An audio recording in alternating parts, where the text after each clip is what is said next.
सीता जी कौन है? तो सीता जी भक्ति हैं। और ये सुंदरकांड की जो कथा है ये भक्ति के खोज की कथा है। यहाँ सीता जी की खोज हो रही है, सीता जी का पता लगाया जा रहा है। और भक्ति के खोज की ही कथा है सुंदरकांड की कथा, जिसमें माँ जानकी का खोज हो रहा है, सीता जी का पता लगाया जा रहा। तो सीता जी शांति हैं, सीता जी भक्ति हैं। हमारे संतों ने जानकी माँ के 3 अर्थ लगाए हैं। कितने अर्थ? कितने अर्थ लगाए? 3 अर्थ। संत जन कहते हैं कि कर्मवादियों के लिए मां जानकी शक्ति है। कर्मवादियों के लिए सीता जी शक्ति है। कर्म प्रधान विश्व करी राखा, जो कर्म में विश्वास रखते हैं उनके लिए सीता जी शक्ति है। और बिना शक्ति प्राप्त किए कोई कर्म कर सकता नहीं है। दूसरा अर्थ है ज्ञानियों के लिए सीता जी शांति है, क्योंकि भैया बहुत अधिक ज्ञान जीवन में अशांत करता है। तो ज्ञान का लक्ष्य क्या है? ज्ञान का लक्ष्य है शांति प्राप्त करना। वो ज्ञान किसी काम का नहीं है जो ज्ञान आपको अशांत कर दे। ज्ञान तो वही है जो आपको शांति प्रदान कर दे। पर आजकल का ज्ञान लोगों को अशांत कर रहा है। आजकल आप देखो सब ज्ञानी बने बैठे हैं महाराज, सब ज्ञानी। और जब से ये सोशल मीडिया आया ना तो ज्ञान इतना बढ़ गया। सुबह सुबह व्हाट्सएप खोल लो, आज का सुविचार, आज का ज्ञान। सुबह सुबह फेसबुक खोल के बैठ जाओ, ज्ञान ही ज्ञान भरे पड़े। पूरे दिन लोग ज्ञान बांट रहे हैं एक दूसरे को, और ज्ञान बांट करके भी लोग अशांत बैठे हैं। ज्ञान वो नहीं है जो जीवन में अशांति ला दे, ज्ञान वो है जो आपके जीवन में शांति ला दे। तो ज्ञान का लक्ष्य है शांति प्राप्त करना। कर्मवादियों के लिए सीता जी शक्ति हैं, ज्ञानियों के लिए सीता जी शांति हैं, और हम जैसे भक्तों के लिए सीता जी भक्ति है। भक्तों के लिए माँ जानकी भक्ति है। इसलिए जो भक्त है उसे भक्ति चाहिए, जो ज्ञानी है उसे शांति चाहिए, जो कर्मवादी है उसे शक्ति चाहिए। तो भैया चाहे कोई भक्ति करने वाला हो या कोई कर्मवादी हो या कोई ज्ञान मार्ग में चलने वाला हो, भक्ति की, शांति की, शक्ति की यानी माँ जानकी की आवश्यकता हम सभी को है, सबको आवश्यकता है। इसलिए सीता जी की खोज क्या है? शांति की खोज। सीता जी की खोज है शक्ति तक पहुंचना, सीता जी का खोज है भक्ति तक पहुंचना। चारों दिशाओं में भेजे गए बंदर भालू सीता जी के खोज के लिए। गोस्वामी जी महाराज कहते हैं सब दौड़े माँ जानकी को ढूंढने, और कहते हैं जब माँ जानकी को ढूंढने सब दौड़े, किसी को पता नहीं है सीता जी हैं कैसी, किसी ने देखा नहीं है, पर सब दौड़े सीता जी को ढूंढने के लिए। पर हनुमान जी बुद्धिमताम वरिष्ठम ज्ञानिनाम अग्रगण्यम, हनुमान जी महाराज जब सोचने लगे कि जानकी जी मिल भी गई तो हम पहचानेंगे कैसे। अच्छा, पहचान भी लिया तो हम उन्हें विश्वास कैसे दिलाएंगे कि हमें राम जी ने भेजा है। तो इसलिए सबसे अंत में हनुमान जी चरणों में शीश नवाते हैं राम जी के, और राम जी ने समझ लिया, पाछे पवन तने सिर नावा, जान काज प्रभु निकट बुलावा। राम जी ने पास बुला करके और फिर मुद्रिका दे करके कहा, जानकी मिल जाए तो ये मुद्रिका तुम श्री सीता जी को दे देना, वो समझ जाएंगी कि हमने ही तुम्हें भेजा है। अब मुद्रिका लेकर के दक्षिण दिशा की ओर हनुमान जी चल पड़े। सेना की एक टुकड़ी जिसमें नल, नील, अंगद, जामवंत जी, श्री हनुमान जी आदि आदि बंदर भालू हैं। अब जैसे ही सीता जी का खोज प्रारंभ हुआ,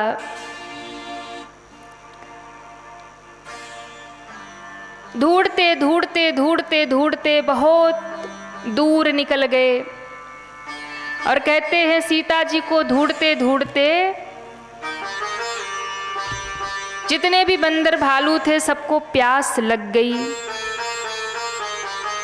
प्यास लग गई। बड़ी प्यारी बात है कि ये प्यास ही आस का प्रतीक है।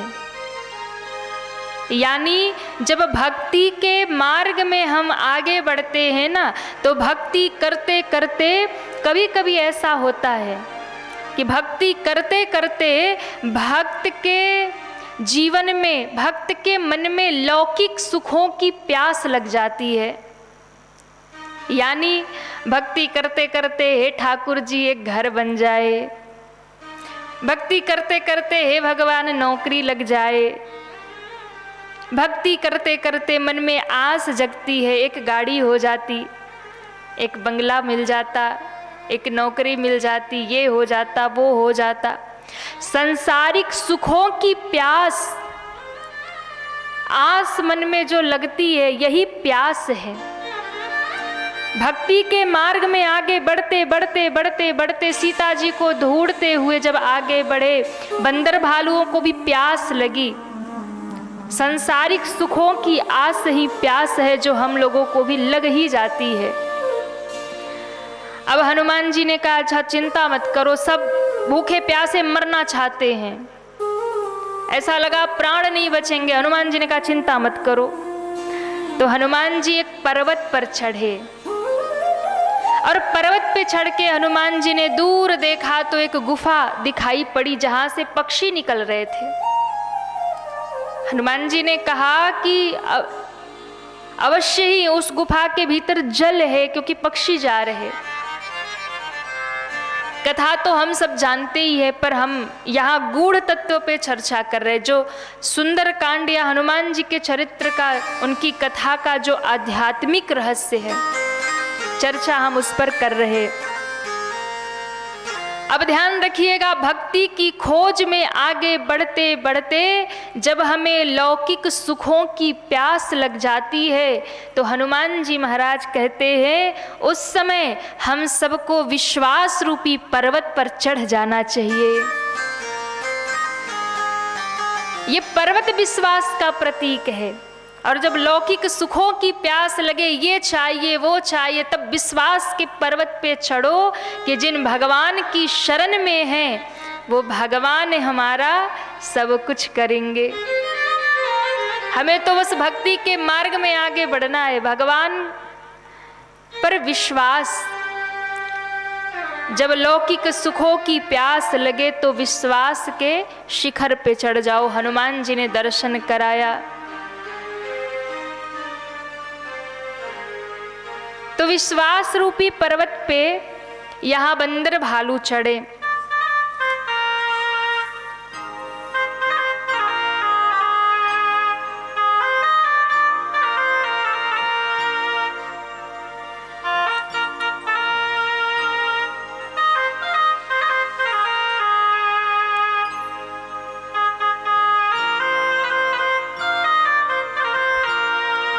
विश्वास रूपी पर्वत पे चढ़े और स्वयं प्रभा के पास पहुंच गए। स्वयं प्रभा के जब पास पहुंचे तो स्वयं प्रभा का दर्शन हुआ उस गुफा के भीतर, जिसे महादेव ने वरदान दिया था कि तुम तपस्या करते रहो, तुम्हारा तपस्या उसी दिन पूर्ण होगा जिस दिन तुम्हें भगवान के भक्तों का रामदूत का दर्शन होगा। और आज जब भगवान के भक्तों का रामदूत का दर्शन हुआ तो स्वयं प्रभा का तप पूरा हुआ। स्वयं प्रभा ने कहा कि चिंता मत करो,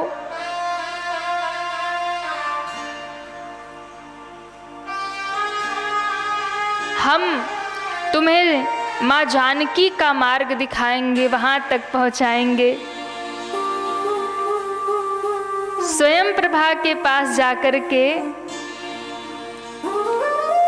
सबकी भूख प्यास तृप्त हो गई। यानी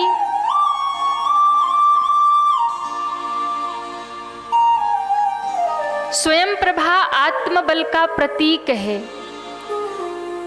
जब जीवन में आपको लौकिक सुखों की प्यास लगे तो विश्वास के पर्वत पर चढ़ करके अपने आत्मविश्वास को जागृत करना, क्योंकि भक्ति के मार्ग में इसकी बड़ी आवश्यकता है, बड़ी आवश्यकता है। जब तक आत्मबल आत्मविश्वास नहीं होगा तब तक भक्ति के मार्ग में आप आगे नहीं बढ़ सकते।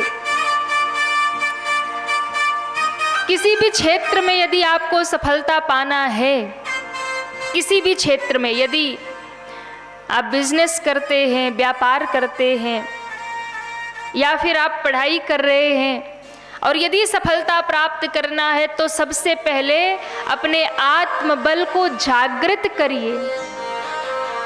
आत्मबल जिसका सो जाएगा उसे जीवन में कुछ प्राप्त होने वाला नहीं है। सफलता पाने के लिए आत्मबल का होना बहुत आवश्यक है।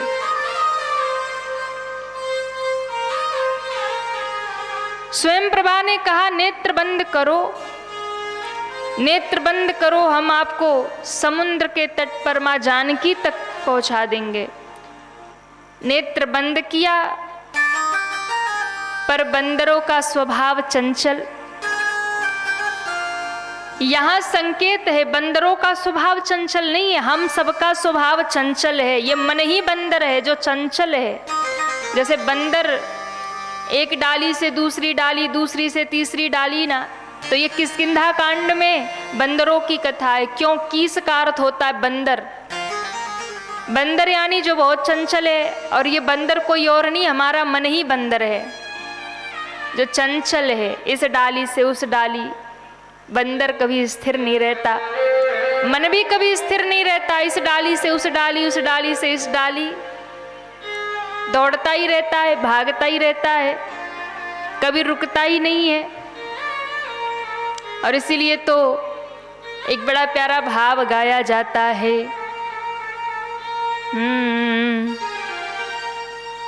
ये मन बड़ा चंचल है,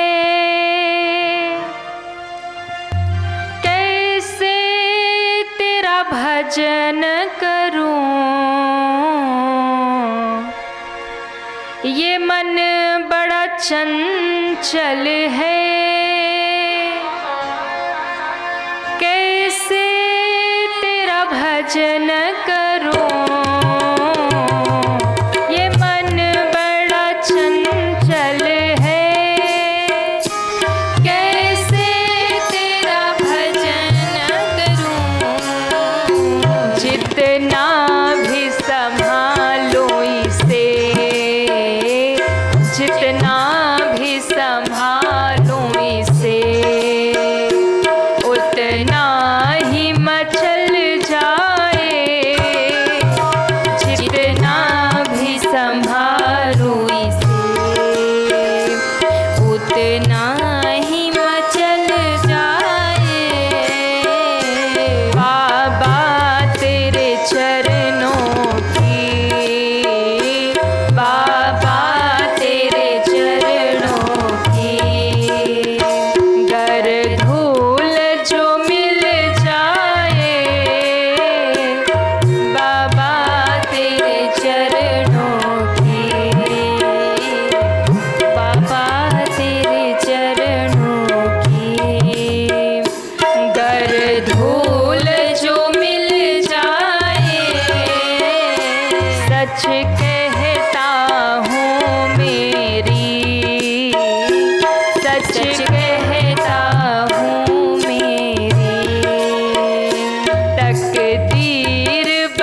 चंचल है,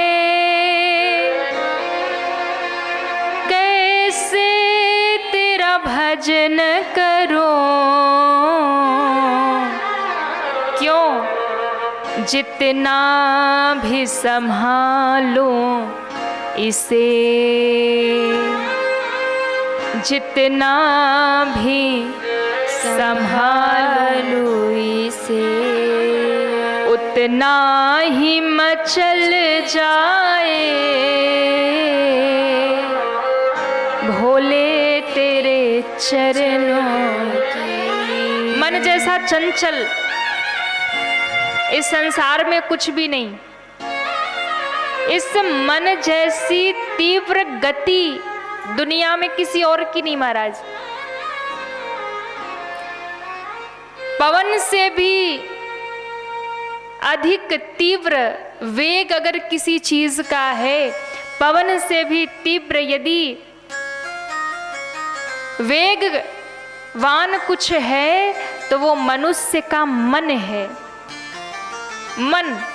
मन से अधिक तेज इस दुनिया में कुछ भी नहीं महाराज। 2 मिनट नहीं लगता मेरा मन कभी मुंबई कभी दिल्ली। तो मन को संभालना बहुत मुश्किल है, और ये हमारा मन ही बंदर है कि हमें भगवान पे विश्वास नहीं होता। हर 2 मिनट में विश्वास टूट जाता है। स्वयं प्रभा ने कहा आंख बंद करो सीता जी तक पहुंचा दूंगी। बंदर भालुओं ने नेत्र बंद किया, पर कुछ ही देर में लगा जरा देखे, जरा सा आंख खोल के पता तो करे कहाँ तक पहुंचे। ज्यों आंख खोला महाराज तो सब समुद्र के किनारे खड़े हैं। अब सामने 400 कोस का समुद्र है, बंदर भालू खड़े। सोचने लगे भैया अब कहाँ जाएं, अब कहाँ जाएं। सीता जी तो मिली नहीं, सामने समुद्र आ गया। उसी समय संपाति से भेंट हुई। उन्होंने बताया कि इस 400 कोस के समुद्र के उस पार त्रिकुटाचल पर्वत है, जिसके 3 मुख्य शिखर हैं।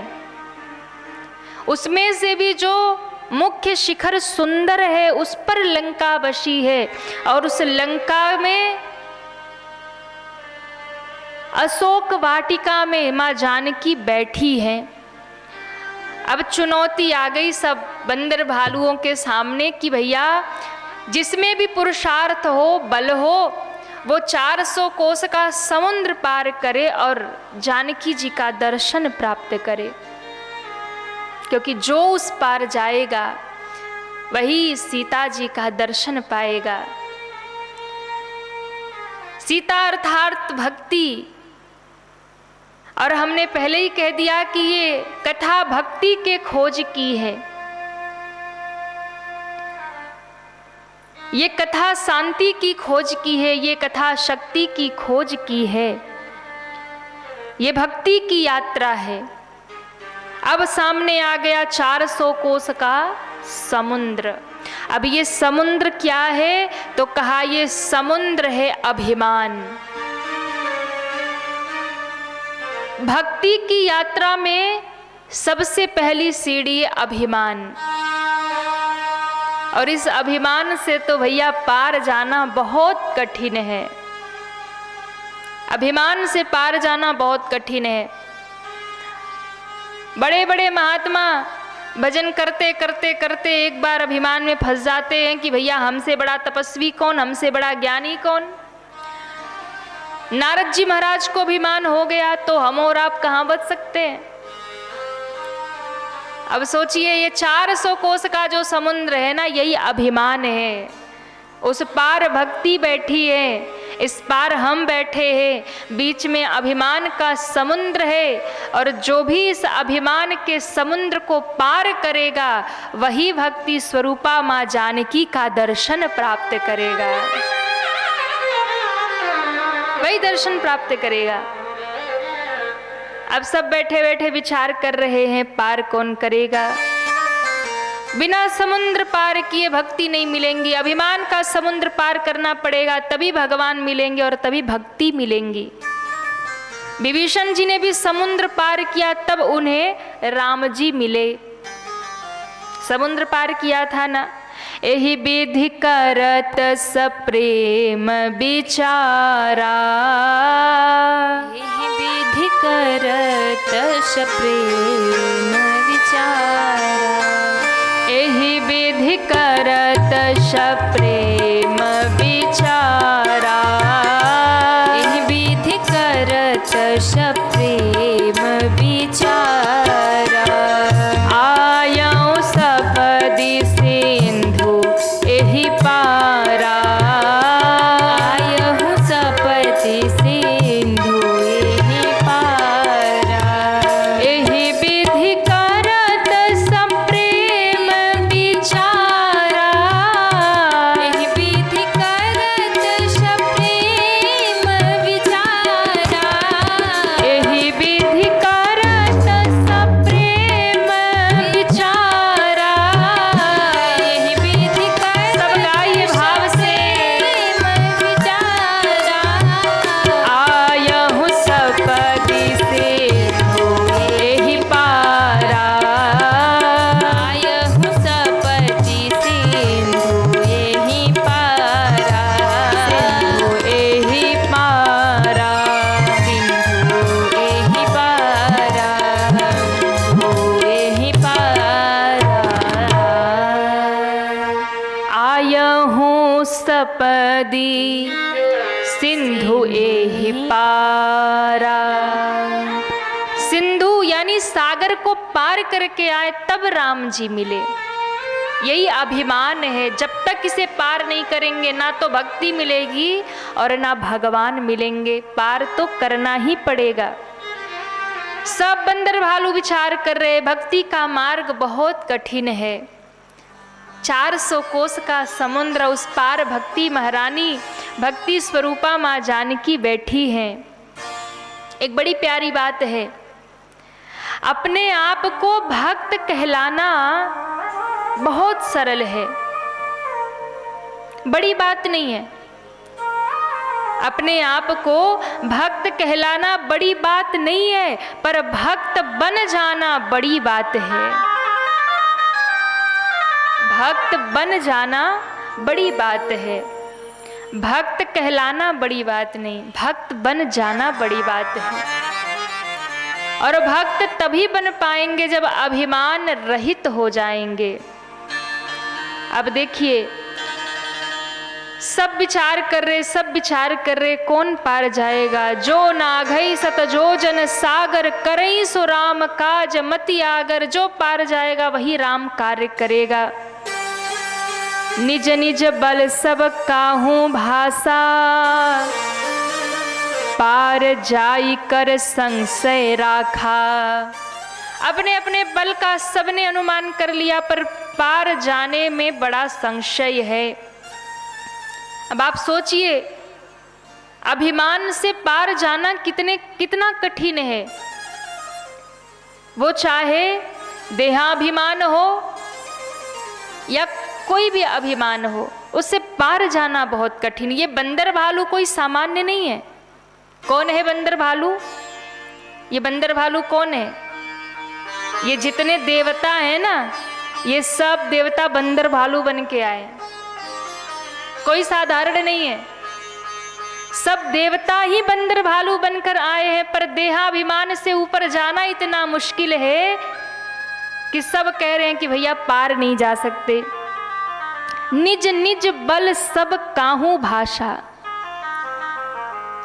पार जाई कर संशय राखा। सब अपने अपने बल का अनुमान लगा लिए, पार जाने में बड़ा संशय है। तो भैया,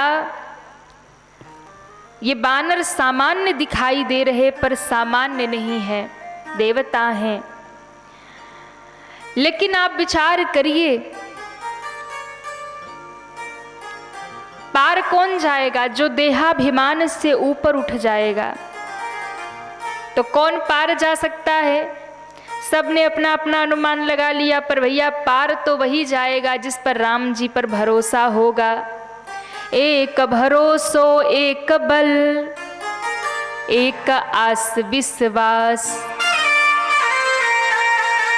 जिसका केवल एक पर भरोसा है, एक के बल पर भरोसा है, एक ही आस है, एक ही विश्वास है और वो है राम। तो पार कौन जाएगा? कहिए ना, कौन जाएगा? हनुमान जी पार जाएंगे।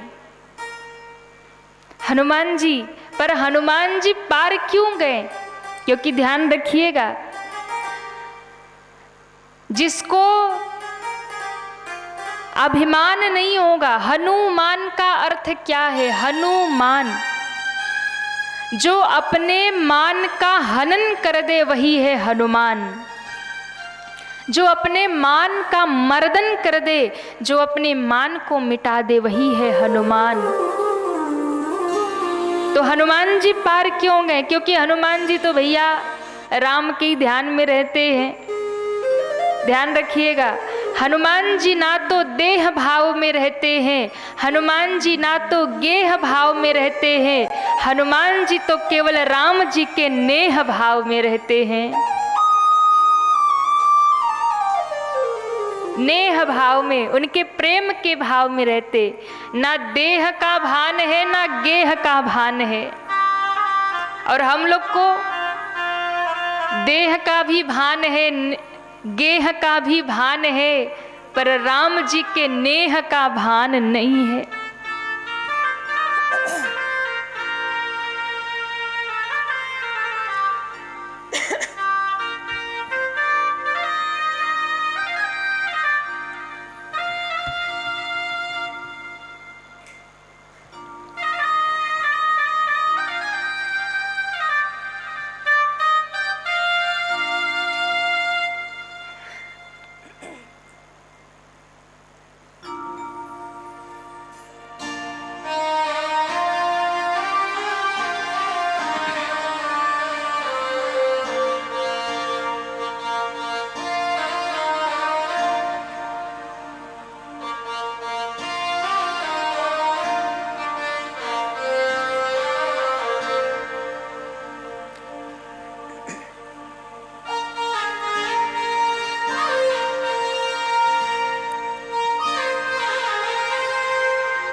श्री राम।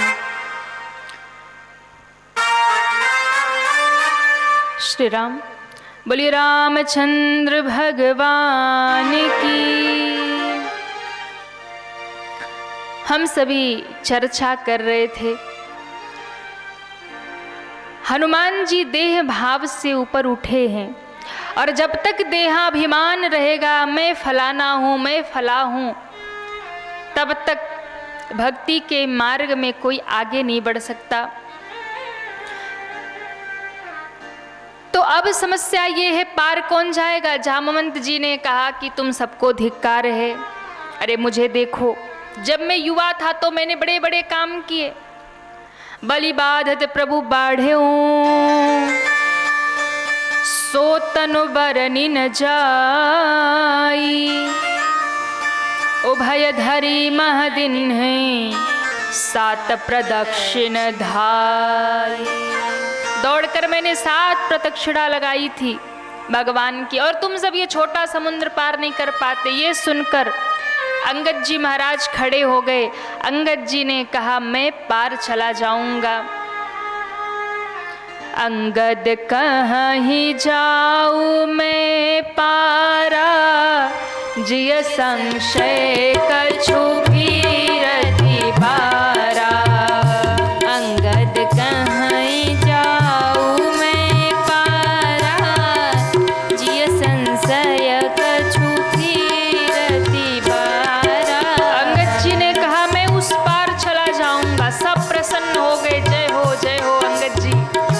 अंगद जी ने कहा आगे तो सुनो, पार तो चला जाऊंगा पर जिय संशय कछु भीरति बारा। जिय संशय कछु भीरति बारा। पार चला जाऊंगा पर वापस आ पाऊंगा कि नहीं भरोसा नहीं है। सबने कहा कि जब आपके मन में पहले ही संशय हो गया कि आऊंगा कि नहीं आऊंगा तो फिर आप रहने दो। और ध्यान रखिएगा, किसी भी कार्य को आप प्रारंभ करने जाइए ना, यह बहुत प्यारा सूत्र है। किसी भी कार्य को जब आप प्रारंभ करने जाइए तो कार्य की सफलता और असफलता ये पहले ही पता चल जाता है। कैसे? यदि किसी भी कार्य का शुभारंभ करने से पूर्व आपके मन में प्रसन्नता है, आपके मन में उत्साह है, आपको भरोसा है मैं कर लूंगा, तो समझ लेना कार्य सफल होगा।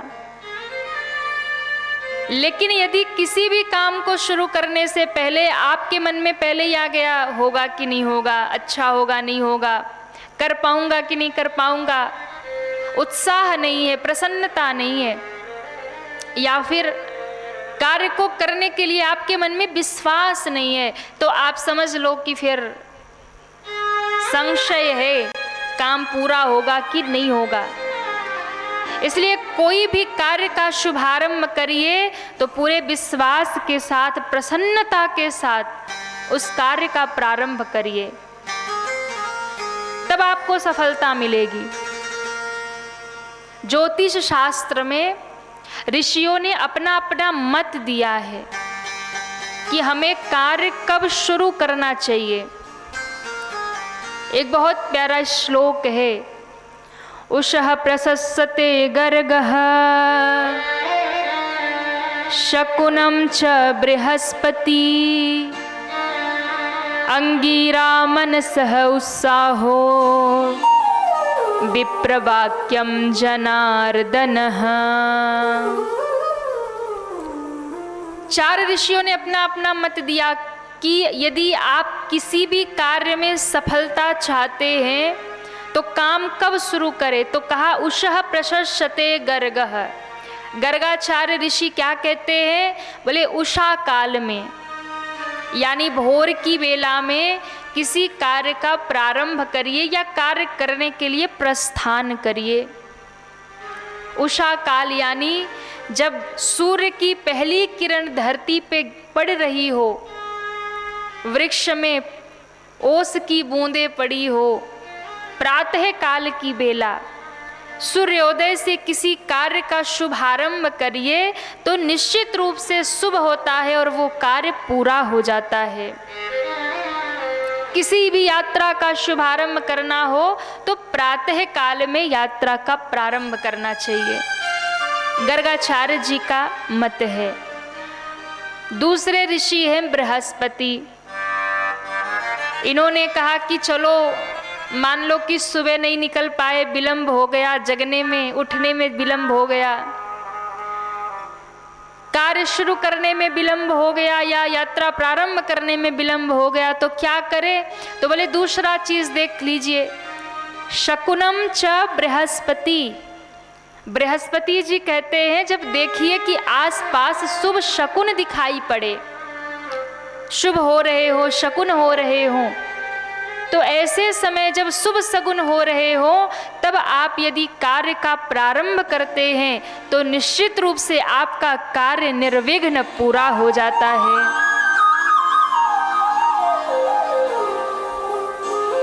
तीसरे ऋषि हैं जिनका नाम है अंगीरा। उन्होंने कहा अच्छा मान लो कि चलो आप सुबह निकल भी नहीं पाए, सुबह कार्य नहीं शुरू कर पाए, या शुभ शगुन भी कोई दिखाई नहीं पड़ रहा, समझ नहीं आ रहा, तो उस स्थिति में क्या करें? तो कहा अंगीरा मनसः उत्साहो। जब आपके मन में उत्साह हो कार्य को लेकर, जब आपके मन में प्रसन्नता हो किसी कार्य को लेकर, यात्रा को लेकर, तो उस प्रसन्नता के समय ही आप कार्य प्रारंभ कर दीजिए। उस प्रसन्नता के समय ही यात्रा का शुभारंभ कर दीजिए। और जिस कार्य का प्रारंभ, जिस यात्रा का प्रारंभ आप प्रसन्नता से करते हैं वो निर्विघ्न आपका पूरा हो जाता है। चौथे ऋषि ने कहा कि मान लो ये तीनों लक्षण ना दिखे, मान लो सुबह उठ नहीं पाए, देर तक सोते रह गए, शुभ शकुन भी नहीं हो रहा है और मन में कोई उत्साह भी नहीं है, तो कार्य नहीं करना चाहिए। बोले नहीं, एक काम और कर लो। क्या? विप्रवाक्यम जनार्दन। जनार्दन ऋषि कहते हैं विप्रवाक्यम, किसी ब्राह्मण के शब्द कानों में पड़ जाए, उनकी आज्ञा लेकर के किसी विप्र का स्वर कानों में पड़ जाए, किसी विद्वत जन का, किसी ज्ञानी जन का स्वर यदि सुनाई पड़ जाए तो उनसे आज्ञा लेकर के यदि आप अपने कार्य का शुभारंभ करते हैं, यात्रा शुभारंभ करते हैं, तो निश्चित रूप से आप सफलता को प्राप्त कर लेते हैं। ज्योतिष शास्त्र में 4 ऋषियों ने अपने अपने मत प्रदान किए कि किस समय हमें किसी कार्य का प्रारंभ करना चाहिए तो हमें सफलता मिलेगी।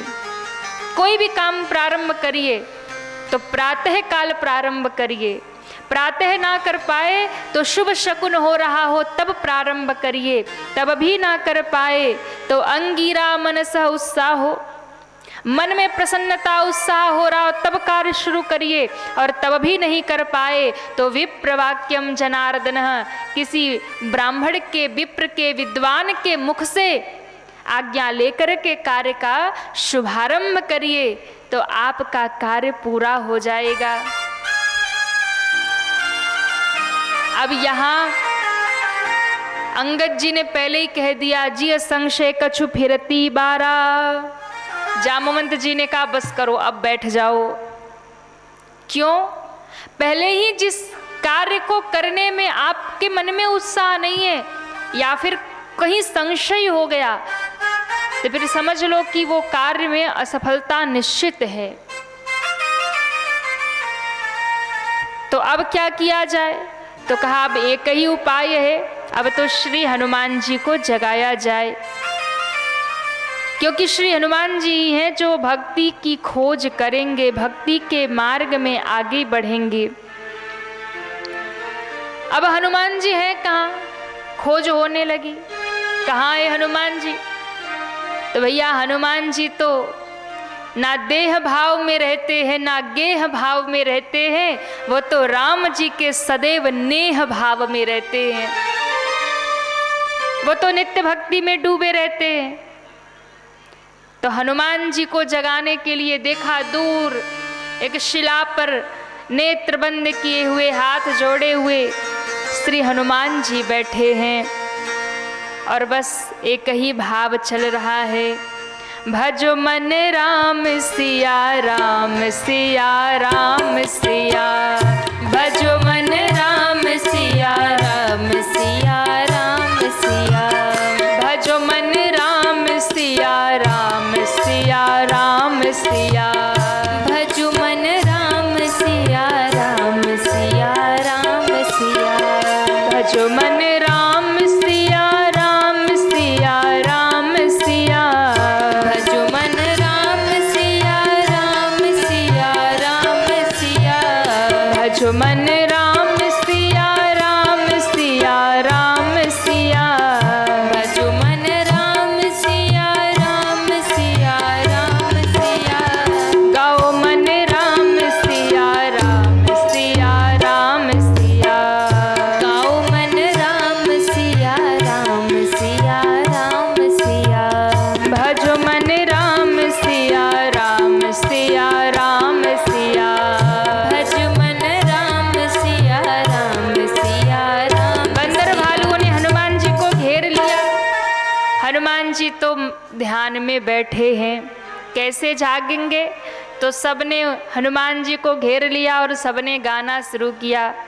और देखिए, हनुमान जी को यदि जगाना है ना तो जय हनुमान करते रहिए। हनुमान जी देखने वाले नहीं है। हनुमान जी को यदि जगाना है ना तो बस उनके सामने जाकर के यही बोल दो, गाओ मन राम सिया राम सिया राम सिया, गाओ मन राम सिया राम सिया राम सिया, भजो मन राम सिया राम सिया राम सिया, भजो मन राम सिया राम सिया राम सिया। जो ही सबने गाया, हनुमान जी ने नेत्र खोल कर देखा तो सब बंदर भालू खड़े। हनुमान जी ने कहा क्या हो गया? सबने हाथ जोड़ लिया, बोली हनुमान जी महाराज की जय हो। अब देखिए, हनुमान जी महान हैं, हनुमान जी महान हैं, पर उन्हें अपनी महानता का कभी स्मरण नहीं रहता है, अपनी महानता का कभी बोध नहीं रहता है। और ध्यान रखना, सच्चा महान वही है जिसको अपनी महानता का भान ना रहे। जो दिन रात अपनी महानता का गान करता घूमे ना, भाई हम तो इतने महान, तो समझ लेना कोई महानता नहीं है। वास्तव में जो महान होगा वो कभी अपनी महानता की गाथा नहीं गाएगा। महानता का भान ही अभिमान पैदा करता है। जिस दिन आपको लगेगा ना कि हम तो इतने महान हैं, उसी दिन अभिमान शुरू। इसलिए हनुमान जी महान हैं, पर महानता का स्मरण नहीं रहता, महानता का भान नहीं रहता, इसीलिए हनुमान जी निराभिमान रहते हैं। तो जामवंत जी ने उन्हें उनकी महानता याद दिलाई।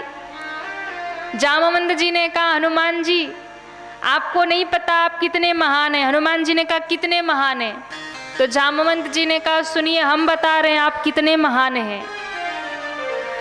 कहीं ऋक्षपति सुनु हनुमाना, कहीं ऋक्षपति सुनु हनुमाना, चुप साधी रहे बलवाना, चुप साधी रहे बलवाना, पवन तनय बल पवन समाना, पवन तनय बल पवन समाना, बुद्धि विवेक विज्ञान निधाना, बुद्धि विवेक विज्ञान निधाना, पवन सुकाज कठिन जग माही, पवन सुकाज कठिन जग माही, जो नहीं हो ही तात तुम पाही, जो नहीं हो ही तात तुम पाही। राम काज लगी तब अवतारा, राम काज लगी तब अवतारा, सुनत ही भयहु पर्वता तारा,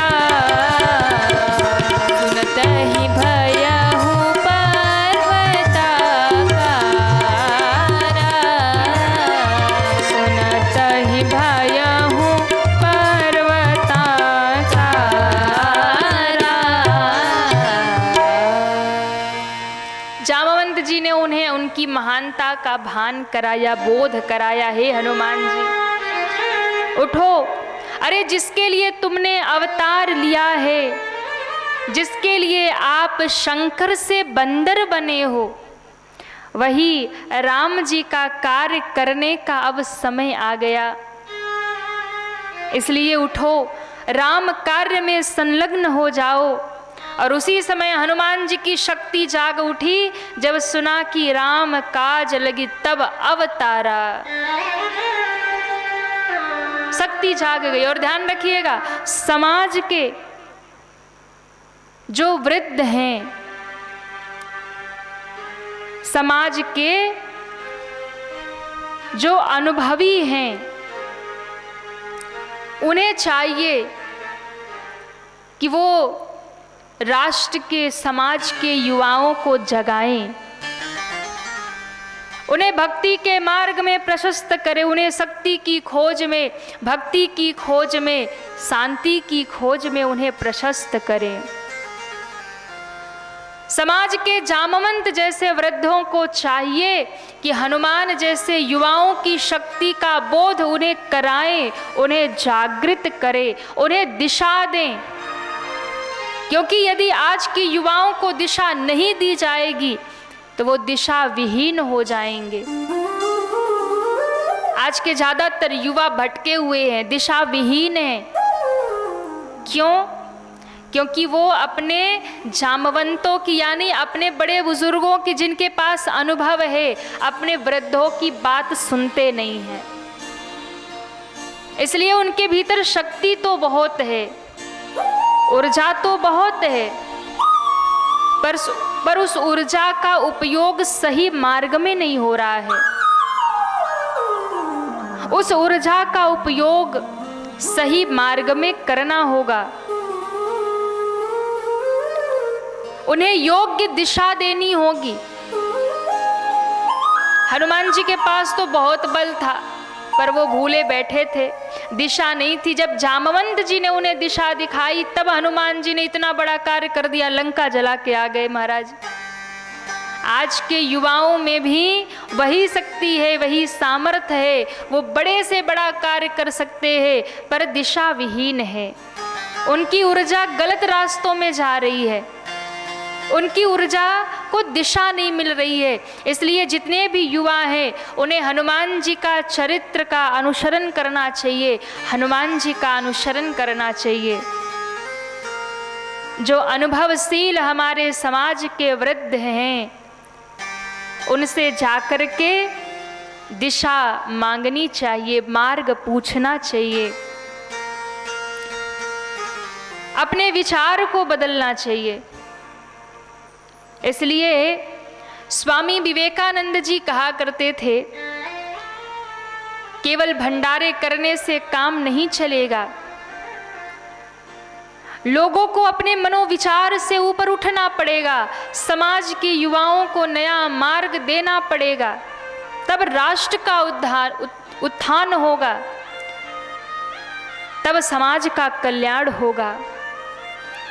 केवल सरकार बदलने से देश का विकास नहीं होने वाला, लोगों के विचार बदलेंगे तब देश का उत्थान होगा, राष्ट्र का उत्थान होगा।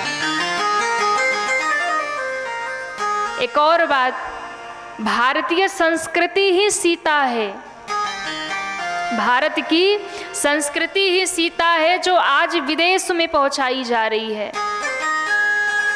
आज के युवा पाश्चात्य सभ्यता को धारण कर रहे हैं और भारतीय सभ्यता विदेशों में जा रही, विदेशी लोग भारतीय सभ्यता अपना रहे। भारतीय खान पान, भारतीय वेशभूषा, भारतीय रहन सहन, ये विदेशी लोग अपना रहे हैं। और हम क्या कर रहे हैं? उन विदेशियों की नकल कर रहे हैं। वो शांति ढूंढने भारत आ रहे हैं, वो शांति को पाने के लिए आध्यात्म में जा रहे हैं। आज भक्ति विदेश में, शांति विदेश में चली गई है और देश के युवा अशांत होके घूम रहे महाराज। तो भारतीय संस्कृति ही सीता है जो समुद्र के उस पार जा रही है, यानी हमारी सभ्यता, हमारी संस्कृति विदेश में जा रही है और हमारे जो युवा है वो मार्ग भटक रहे, अशांत होके घूम रहे। इसलिए ऐसे युवाओं की शक्ति को जागृत करना होगा, ऐसे युवाओं की शक्ति को जगाना होगा। जब वो महावीर बनेंगे और महावीर के मार्ग में चलेंगे, तब ही भारतीय सभ्यता और संस्कृति बच पाएगी, तभी भारत का कल्याण हो पाएगा, वरना तो भगवान ही मालिक है। इसलिए भारतीय संस्कृति को यदि बचाना है, देश का उत्थान करना है, तो हमारे देश के युवाओं को अपनी शक्ति जागृत करके महावीर बनना होगा, उनके मार्ग पर चलना होगा। और किसी भी परिवार का, समाज का, राष्ट्र का उद्धार तभी होगा जब वृद्ध और युवा दोनों एक हो जाएंगे, यानी जहां नवजवानों का जोश और बड़े बुजुर्गों का होश एक साथ मिल जाएगा, वही समाज, वही राष्ट्र उत्थान करेगा, आगे बढ़ेगा। हनुमान जी महाराज को अपनी शक्ति का भान हुआ। हनुमान जी ने कहा, मैं समुद्र लांघ जाऊंगा, लील जाऊंगा, रावण को मार डालूंगा, लंका को उखाड़ लाऊंगा। बहुत गरजे पर किया कुछ नहीं। अंत में हाथ जोड़ के कहा, हे जामवंत जी, अब बताइए इसमें से मुझे क्या करना है। जामवंत जी ने कहा, जितना बोले हैं ना, इसमें से कुछ नहीं करना। ध्यान रखिएगा, अगर इस सभा में जामवंत जी नहीं होते ना, तो हनुमान जी जाते और रावण को समाप्त ही कर देते। हाँ, मार डालते रावण को, लेकिन कुछ नहीं किया, क्योंकि जामवंत जी सामने खड़े, इसलिए कहा, जामवंत मैं पूछूं तो ही उचित सिखावन दीजहु मोही। आप मुझे उचित शिक्षा दीजिएगा, मैं क्या करूं। अच्छा देखिए, कभी कभी बड़े लोग भी अनुचित बातें बताते हैं। जितने वृद्ध लोग हैं ना, वो बुरा नहीं मानेंगे। कभी कभी जो वृद्ध जन हैं, बड़े लोग हैं ना, कभी कभी वो अनुचित बातें कहते हैं। इसलिए ध्यान रखिएगा, हमें बड़ों की बात माननी तो चाहिए, लेकिन यदि वो कभी अनुचित कहें तो नहीं भी मानना चाहिए। बहुत सारे युवाओं के मन में ये बात होती है कि कई जगह तो हम ही सही होते हैं, फिर भी बड़ों की बात माननी पड़ती है। तो मैं ये नहीं कहती कि बड़ों की अवज्ञा करिए, उन्हें समझाइए कि नहीं, आप जो कह रहे हैं आज के समय के हिसाब से ये नहीं ठीक है, अनुचित मत करिए। इसलिए कई बार बड़े वृद्ध जो कहते हैं वो गलत भी कहते हैं, तो हमें उस मार्ग को नहीं चुनना चाहिए। हनुमान जी यहाँ संकेत करे, उचित सिखावन दीजहु मोहि, जो उचित हो वही आज्ञा माननी चाहिए। कभी अनुचित आज्ञा दे दे तो फिर उन्हें प्रणाम करना चाहिए और कहना चाहिए, नहीं ये ठीक नहीं है। उनकी अवज्ञा नहीं करनी, अपमान नहीं करना, पर उन्हें समझाना है कि आप जो ये बातें कह रहे हैं ये ठीक नहीं है। उन्हें समझना चाहिए और समझाना चाहिए।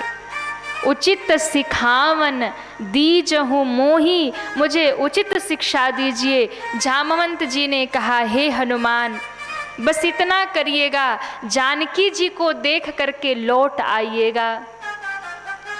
इतना करी हो तात तुम जाई, सीत ही देखी कहूँ सुधी आई। देख कर लौट आइएगा, बाकी और कुछ नहीं करना। बाकी जो करना वो राम जी करेंगे। अब देखिए, हर एक संगठन में, युवाओं के संगठन में किसी न किसी एक बड़े वृद्ध का होना बहुत जरूरी है। पर युवा लोग क्या करते हैं, बड़े जहाँ होते हैं वो रोक टोक करते हैं और इन्हें पसंद नहीं होता, तो ये इनको अलग ही रखते हैं और अपना समाज अलग बना लेते हैं। पर ये कथा यहाँ हमें सीख दे रही है कि जहाँ पर युवाओं का संगठन हो, युवाओं की टीम हो, उसमें एकाक बड़े वृद्ध होने चाहिए, अनुभवशील व्यक्ति होने चाहिए। क्यों? क्योंकि युवा जहाँ रहते हैं आपस में मारपीट कर लेते हैं, लड़ाई झगड़ा कर लेते हैं, बिना लड़ाई झगड़ा के कोई काम सलटता नहीं इनका। पर वृद्ध जो होते हैं वो सोचते हैं मारपीट ना हो, लड़ाई झगड़ा ना हो, जितना हो सके बात से ही समस्या का समाधान कर दिया जाए। इसलिए किसी न किसी वृद्ध का हमारे संगठन में, हमारे जो युवा है उनके ग्रुप में किसी न किसी एक वृद्ध को होना चाहिए। जामवंत जी नहीं होते ना तो हनुमान जी कब का रावण को मार आते, पर जामवंत जी ने कहा ये सब मत करना। हनुमान जी ने कहा ठीक है, आप कहते हैं तो मैं जानकी जी को ढूंढ कर उनकी सुधि लेकर के आता हूं। अब हनुमान जी जाने को तैयार है। देखिए, सीता शांति है, सीता भक्ति है, और हनुमान जी विशुद्ध वैज्ञानिक हैं, विशुद्ध वैज्ञानिक। और विशुद्ध वैज्ञानिक वही होता है जो शांति की खोज करे। विज्ञान पतन का भी कारण है। अच्छा बताइए, है कि नहीं ये पतन का कारण? विज्ञान है ना। यदि विकास करता है तो विनाश भी करता है। अब बताइए, मोबाइल फोन आवश्यक है, लेकिन यदि उसका गलत प्रयोग आज के युवा कर रहे हैं तो विकास की जगह विनाश हो रहा है।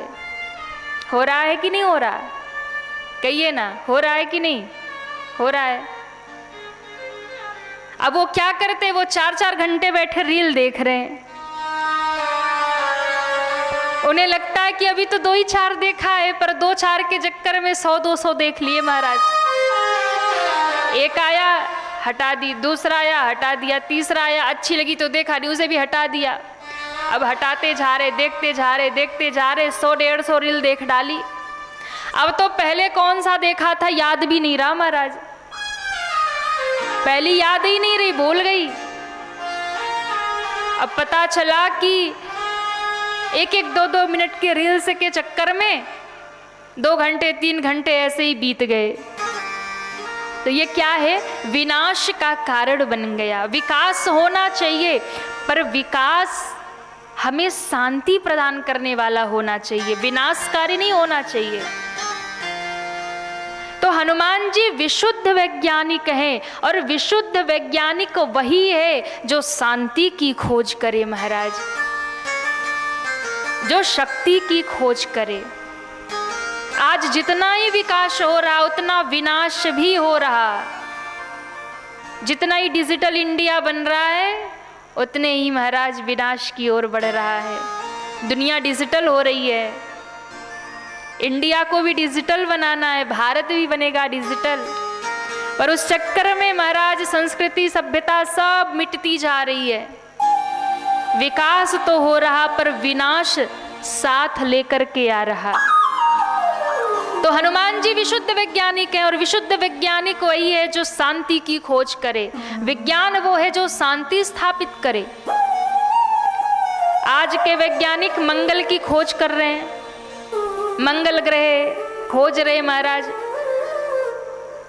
तो मंगल का तो खोज रहा है और धरती पे अमंगल ही अमंगल हो रहा। धरती पे जल की कमी हो रही है और चंद्रमा पे जल ढूंढा जा रहा।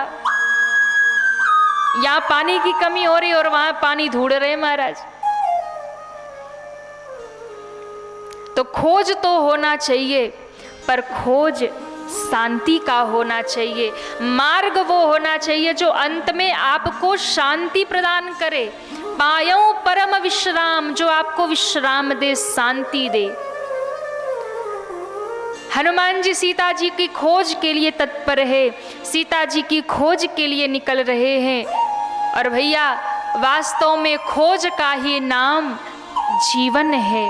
इसलिए इस जीवन में खोजिए, आप भी खोज करिए, शांति की खोज करिए, भक्ति की खोज करिए। और हनुमान जी महाराज ने जामवंत जी को हाथ जोड़ करके प्रणाम किया। सीता रूप शांति रूपी सीता के खोज में श्री हनुमान जी आगे बढ़ रहे हैं और यहीं से सुंदर कांड का आरंभ हो रहा है, सुंदर कांड का प्रारंभ हो रहा। और ध्यान रखिएगा, सुंदर कांड की कथा सुनने के 3 फल हैं। सुंदर कांड की कथा सुनने के 3 फल हैं। पहला है सुख भवन, दूसरा है संशय समन और तीसरा है दवन विषाद। ये बड़ी गहरी चर्चा है। सुंदर कांड विषयी लोगों के लिए सुख भवन है, जिनको सुख की चाह है, संसार के विषय की चाह है, उन्हें सुंदर कांड सुख भवन यानी सुख प्रदान करने वाला है। साधकों के लिए ये सुंदर कांड की कथा संशय का शमन करने वाला है, संशय को मिटाने वाला है। सिद्ध पुरुषों के लिए विषाद का दमन करने वाला है। जो सिद्ध हैं उनके विषाद का दमन करता है। और सिद्धों का एक ही विषाद होता है कि कारण कवन नाथ नहीं आए। जो सिद्ध है, संत है, महात्मा है, उनका एक ही विषाद यानी दुख है कि राम जी मिलेंगे, कब मिलेंगे, कब मिलेंगे, कब मिलेंगे। और उनके दमन विषाद, उनके विषाद के दुख का दमन करने वाला है ये सुंदर कांड की कथा। बोलिए श्री हनुमान जी महाराज की जय हो। अब सुंदर कांड प्रारंभ हुआ श्री हनुमान जी महाराज की स्तुति से। और हाँ, हर एक कांड का जब शुभारंभ होता है तो गोस्वामी जी महाराज कोई न कोई दोहा, कोई न कोई सोरठा के साथ में शुरू करते हैं। दोहा लिखकर, सोरठा लिखकर तब हर एक कांड का शुभारंभ हुआ। पर सुंदर कांड जब शुरू हुआ तो ना तो कोई सोरठा लिखा, ना तो कोई दोहा लिखा। हनुमान जी की स्तुति करी और सीधा चौपाई लिखना शुरू कर दिया। क्यों? क्योंकि दोहा और सोरठा विश्राम का सूचक है और हनुमान जी राम काज करिबे को आतुर। हनुमान जी कहते राम कार्य में विश्राम नहीं है, रुकने का नाम ही नहीं है। सीता जी की खोज में इतने तत्पर हैं हनुमान जी, गोस्वामी जी को लगा इनको विश्राम देना ठीक नहीं है, विश्राम करवाना ठीक नहीं है। इसलिए ना तो दोहा लिखा, ना सोरठा लिखा, सीधे हनुमान जी की स्तुति किया और चौपाई लिख दिया महाराज। और ध्यान रखिएगा, जीवन में यदि सफलता पाना है ना तो विश्राम कार्य करने के बाद ही लीजिए। बीच में यदि जो विश्राम ले लिया तो फिर कार्य पूरा होने वाला नहीं है। माने जो चलता रहता है वही कुछ प्राप्त करता है, जो रुक जाएगा उसे कुछ मिलने वाला नहीं है। इसलिए यदि कुछ प्राप्त करना है तो चलते रहो। स्वामी विवेकानंद जी कहा करते थे कि उठो, जागो और तब तक चलो, मत रुको जब तक कि लक्ष्य की प्राप्ति ना कर लो।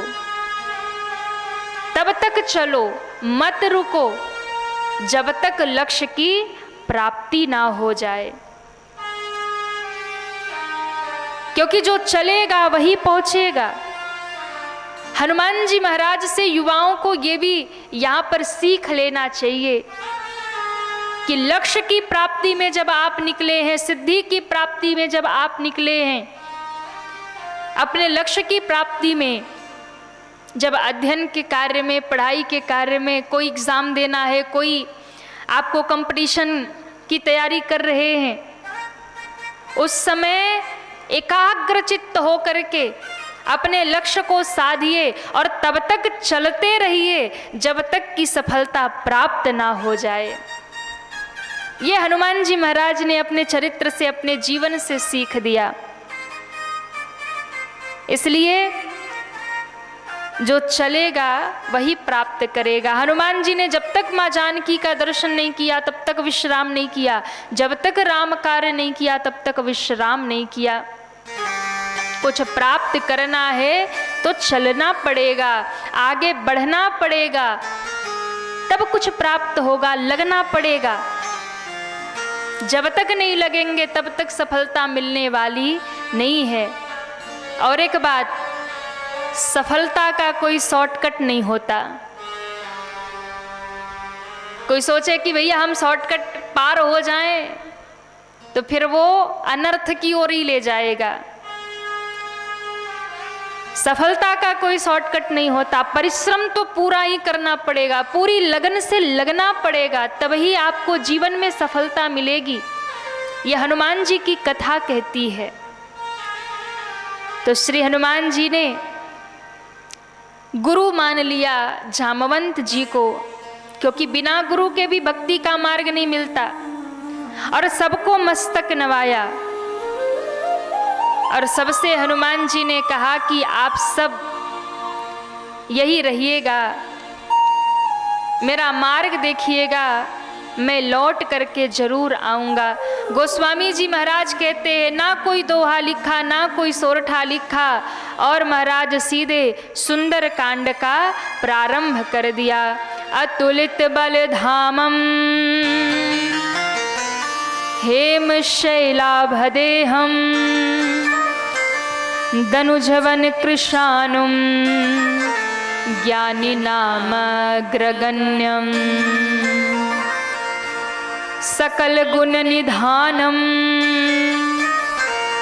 वानराणामधीशम रघुपति प्रिय भक्तम वातजातम नमामि। अतुलित बल धामम, जो जिनके बल की कोई तुलना नहीं हो सकती। हनुमान जी कैसे? अतुलित बल धामम, जिनके बल की कोई तुलना नहीं हो सकती, अतुल बल के धाम। हेम शैलाभदेहम, सोने के पर्वत के समान, सुमेरु के समान कांति युक्त शरीर वाले, स्वर्ण के समान जिनके शरीर में तेज विराजमान है, दैत्य रूपी वन का विध्वंस करने के लिए अग्नि के रूप में दनुजवन कृशानुम, जो दैत्य रूपी वन को जलाने के लिए अग्नि के समान है। ज्ञानी नाम अग्रगण्यम, जो ज्ञानियों में अग्रगण्य हैं, सबसे आगे ज्ञानियों में जिनका नाम आता है। समस्त गुणों के जो निधान हैं, सकल गुण निधानम वानराणामधीशम, सभी वानरों के जो स्वामी है, सकल गुणों की जो खान है। और सबसे प्यारा शब्द हनुमान जी को क्या लगता है? अंत में गोस्वामी जी ने वही लिखा, रघुपति प्रिय भक्तम। सबसे प्यारा शब्द, हनुमान जी प्रसन्न हो जाते हैं यदि उनके सामने कोई कह दे रघुपति प्रिय भक्तम। आहा, हनुमान जी तो डूब जाते हैं उस प्रेम में, रस में। कोई उन्हें कह दे कि आप रघुनाथ के प्रिय भक्त हैं, आप रघुनाथ के प्रिय दास हैं, हनुमान जी प्रसन्न हो जाते हैं। गोस्वामी जी ने 8 नामों में श्री हनुमान जी की स्तुति की है। रघुपति प्रिय भक्तम वात जातम नमामि, जो श्री राम जी के प्रिय भक्त हैं, जो श्री रघुनाथ जी के प्रिय भक्त हैं, ऐसे पवन पुत्र हनुमान जी को मैं प्रणाम करता हूँ। बोलिए श्री हनुमान जी महाराज की जय हो। अब बाबा ने 8 बार 8 नामों में हनुमान जी का स्मरण करके, उनकी स्तुति करके, उनको प्रणाम करके सुंदर कांड का प्रारंभ कर दिया और सीधा चौपाई लिख दिया। जामवंत के बचन सुहाए, जामवंत के बचन सुहाए, सुनि हनुमंत हृदय अति भाए, सुनि हनुमंत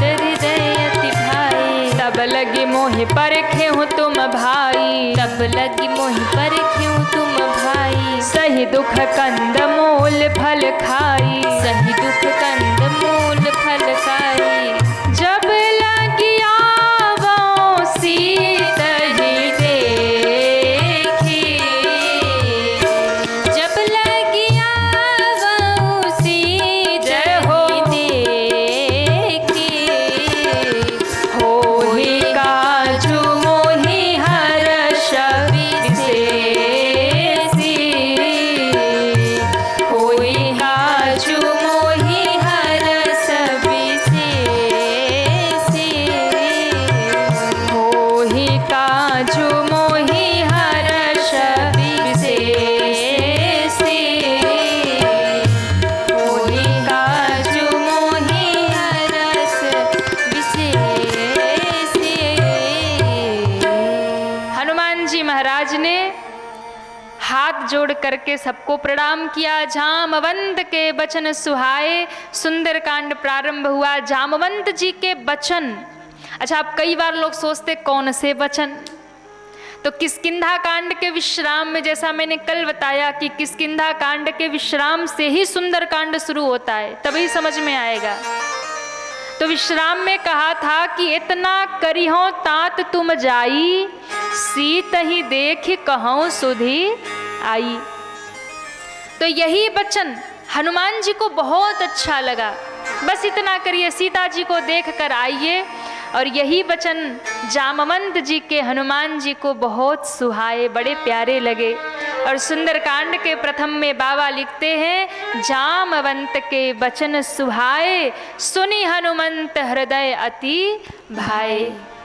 और हनुमान जी ने सबको प्रणाम करके कहा, दुख सह लेना, कंदमूल फल जो भी इस समुद्र के तट पे मिले खा लेना। जब लगी आवो सीत ही देखी, मैं सीता जी को देखकर अवश्य लौटूंगा, क्योंकि मेरे मन में अत्यंत हर्ष हो रहा। फिर वही बात आ गई, यदि कार्य के पहले मन हर्षित हो रहा तो सफलता निश्चित है। हनुमान जी ने कहा हर्ष हो रहा, अत्यंत हर्ष हो रहा, हो ही काजू मोहि हर्ष विशेषी, विशेष हर्ष हो रहा, कार्य अवश्य होगा। इसलिए यह कही ना ही सबनी कहू माथा, सबको प्रणाम किया। सफलता का दूसरा मार्ग ये है कि सबका आशीर्वाद लीजिए, सबको प्रणाम करिए, विनम्र बनिए, तब जीवन में सफलता प्राप्त होती है।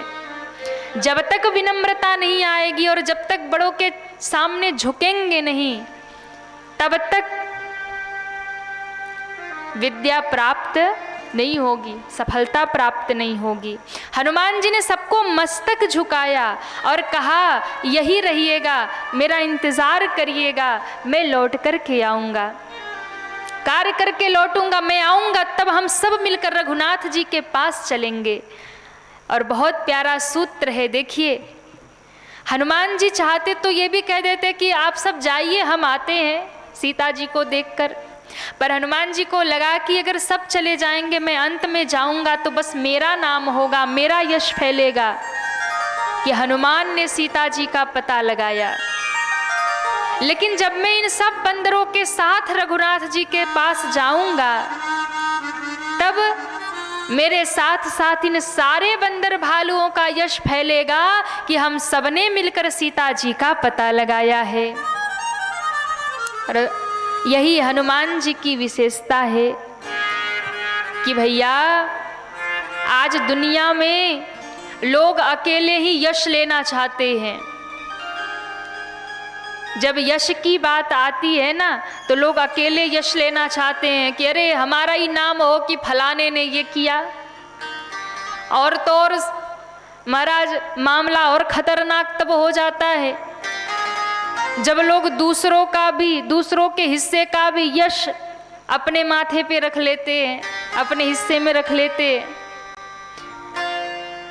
लोग सोचते हैं जो सबके हिस्से का यश है वो हमारे हिस्से में आ जाए, करना हमें कुछ ना पड़े और यश हमें पूरा मिल जाए। तो भैया संसार में लोग यश पाना चाहते हैं, यश देना नहीं चाहते। दूसरों का भी यश अपने हिस्से में लेना चाहते हैं।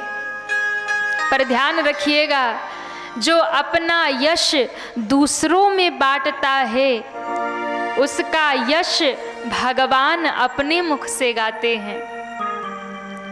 इसलिए यश बांटिए, दूसरों का यश अपने हिस्से में मत रखिए, अपने हिस्से का भी यश दूसरों के हिस्से में बांट दीजिए, क्योंकि जो अपने हिस्से का यश दूसरों को समर्पित कर देता है उसका यश स्वयं रघुनाथ जी अपने मुख से गाया करते हैं, स्वयं राम जी अपने मुख से गाते हैं।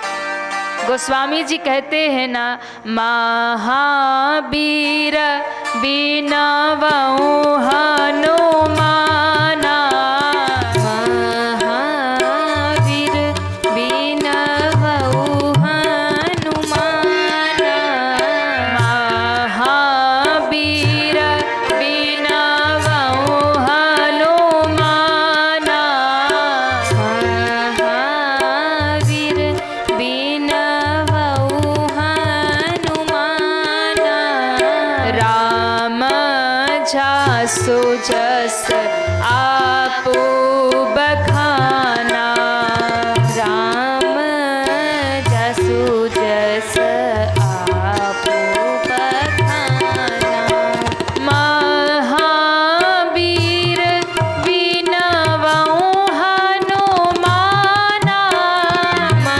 महावीर बिनवऊ हनुमाना, महावीर बिनवऊ हनुमाना, महावीर बिनवऊ हनुमाना, राम जासु जस आपो बखाना, राम जसु जस आपो बखाना, आपो बखाना, आप बखाना। बोलिए श्री हनुमान जी महाराज की जय हो। आज की चर्चा, आज की वाणी यहीं पर हम सभी श्री हनुमान जी के चरणों में समर्पित करें। कथा विसर्जन आज की सुनहु वीर हनुमान, राम लखन सीता सहित सबका करहूँ कल्याण।